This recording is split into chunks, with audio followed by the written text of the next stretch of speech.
Bonjour à tous et bienvenue dans la critique de l'épisode 3 de Dexter Résurrection. Toujours sans gros spoilers et avec le plus d'objectivité possible. Un épisode dans lequel les choses commencent un peu à bouger, dans lequel on va trouver du classique et de l'insupportable. Des problèmes? J'ai l'impression. Sans trop en révéler, nous aurons au programme l'interrogatoire de Harrison par la police de New York, la traque du mystérieux tueur de VTC par Dexter, une petite touche de nostalgie et quelques timides évolutions sur l'enquête menée par Batista au sujet de Dexter. Alors j'en avais déjà parlé et je ne sais pas pourquoi, mais les épisodes de cette série sont caviardés d'extraits musicaux assez pénibles. Des morceaux qui déboulent comme un cheveu sur la soupe et qui n'apportent rien à la séquence. Au contraire, c'est un peu agaçant et leur présence est envahissante. Mais passons aux choses sérieuses et commençons par ce qui tourne correctement dans ce troisième segment de la série dans lequel Harrison sera passé au grill plusieurs fois par la police. On va donc retrouver notre duo de clowns habituel avec Claudette l'handicapée sociale et son collègue dont je ne me rappelle jamais le nom tellement le mec est transparent. Ses fonctions cérébrales sont incomplètes. Il ne raisonne pas, ne pense pas. Alors ça commence plutôt bien en début d'épisode, avec un entretien crédible cette fois, rondement mené même, chargé de tension par une Claudette professionnelle qui s'efforce de mettre Harrison en difficulté. Une bonne scène qui change des pitreries des épisodes précédents. Les deux acteurs sonnent justes, et quand on voit ça, on ne fait que se demander ce qu'aurait pu être la saison si elle conservait ce niveau de qualité pour toutes les interventions de Claudette. Mais peut-être que ce sera finalement le cas par la suite, nous verrons bien. Et pourquoi je vous dis ça? Parce que ce bref moment réussi ne durera malheureusement pas longtemps.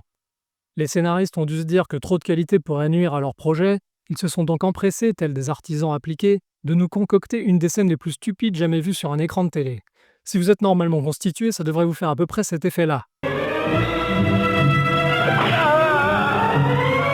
Alors à quoi ça ressemble cette séquence? Au moment où les deux flics enquêtent dans la chambre d'hôtel, Super Claudette, dans un grand moment de fébrilité, décide de chercher le lieu qui a servi au démembrement du corps. Son collègue paillasson, comprenant que le génie est à l'œuvre, s'empresse de lui tendre son casque audio tel un sous-fifre qui tendrait les armes à son maître. Jacouille, esponge! Oui, messieurs. Et on se refarcit le Staying Alive des Bee Gees pour la deuxième fois. Et c'est reparti pour un numéro grotesque d'autistes surdoués. Pendant de longues minutes, on doit supporter cette andouille qui hurle des questions au personnel de l'hôtel avec la musique à fond dans les oreilles et des remarques à son collègue qui la suit comme un petit chien. Là aussi, j'imagine bien les scénaristes en train de se mettre de grandes claques dans le dos en se félicitant d'avoir créé un personnage génial et haut en couleur qui restera gravé dans l'histoire de la télévision. Rappelons une fois de plus que c'est un être doté d'une intelligence supérieure, elle est donc également experte des sacs poubelles, qu'elle peut identifier en un clin d'œil, et je ne vous parle pas de l'histoire des nœuds qui ferment les sacs, élément qui est parfaitement valide pour l'enquête, je parle bien des sacs plastiques dégueulasses qui servent à toutes les poubelles de la ville probablement. Et pour qu'elle brille de mille feux, quoi de mieux comme faire valoir que son collègue endive qui ne sert à rien à part faire des remarques stupides du style « Les portes restent ouvertes, donc le meurtrier aurait pu rentrer ». J'ai eu mon compte d'idiotie, ça ira, tu pourrais aller ailleurs. Heureusement, à côté de ce numéro de cirque, l'épisode se trouve légèrement rééquilibré par quelques séquences plus efficaces. Par exemple, quand Dexter explore la planque du tueur et manipule son environnement dans un exercice de style très classique, et déjà vu 100 fois dans les précédentes saisons, mais qui fonctionne encore.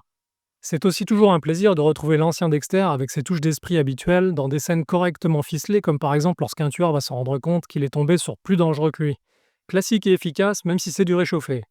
C'est bien dans les vieux pots qu'on fait les meilleures soupes. Je trouve aussi que l'histoire qui se développe entre Harrison et sa collègue de travail est beaucoup moins forcée que la romance foireuse développée avec la fille du shérif dans New Blood. Difficile de dire à ce stade où ça va se terminer, mais il y a une vraie complicité entre les deux personnages et les scènes sont fluides et agréables. Vous me rassurez. Enfin, vous trouverez aussi dans cet épisode le moment nostalgie lorsque Batista refait un crochet par Miami pour discuter avec deux anciens collègues de Dexter. Un moment extrêmement intéressant, emblématique même, qui à mon avis met en lumière une partie des problèmes des deux dernières saisons. La séquence est très sympathique dans le sens où leurs répliques fonctionnent toujours, comme à la grande époque. Voir Queen et Masuka fait l'effet d'une bouffée d'oxygène. L'alchimie est au rendez-vous, la rigolade aussi, bien loin des interactions crues et austères des nouveaux personnages secondaires, qui sont des gens tristes à mourir et sans aucun relief. Rappelez-vous, dans les anciennes saisons, il y avait plein de personnages secondaires intéressants autour de Dexter, avec lesquels il interagissait fréquemment. Vince Masuka, Batista, la chef La Guerta, Queen, la sœur Deb, etc. Dans cette nouvelle saison, il a pour entourage les deux policiers autistes qu'il n'a d'ailleurs pas encore croisés, Harrison et son air de chien battu, un Batista antagoniste, pas le Batista amical de Miami, et la sympathique famille de Noirs avec laquelle il a fort peu d'interactions au final. Ce n'est pas aussi excitant et dynamique que ses allées et venues au commissariat ou sur les scènes de crime, dans les saisons 1 à 8, c'est le moins qu'on puisse dire.